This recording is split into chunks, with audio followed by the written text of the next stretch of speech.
घरी बसून बसून खूपच बोर होत होतं. मग मी लावला ओम्याला फोन. ओम्याला म्हणलं, "चाल कुठेतरी बाहेर फिरायला जाऊ." मग काय आमचा ओम्या हसत हसत 5च मिनिटात हजर झाला ना भाऊ. मग लावली गाडीला चावी. मग मारली किक. निघालो ना मग फिरायला. ओम्याला म्हणला, "बैस, चल लवकर." मग निघालो गावातून फिरत फिरत फिरत 420च्या स्पीडनं. मग जाता जाता पोहोचलो आम्ही मठावर. मठावर आमच्या सप्त्याचा कार्यक्रम चालू होता.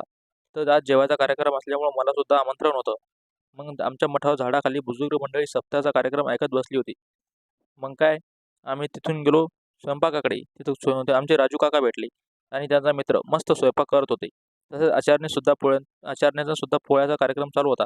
मग काय तिथलचा कार्यक्रम आटोपल्यानंतर मग निघालो आम्ही शेजारच्या गावात. शेजारच्या गावात गेल्यानंतर तिथं माझा मित्र भेटला, गणा. आमचा मित्र गणा एकच नंबर JCB चालवते. मग काय तो म्हणे, "ये, तुला सुद्धा JCB शिकवून देतो." म्हटलं, "ठीक आहे, येतो, काही विषय नाही." मग काय त्याला केला टाटा. मग काय भास्सा वाजव.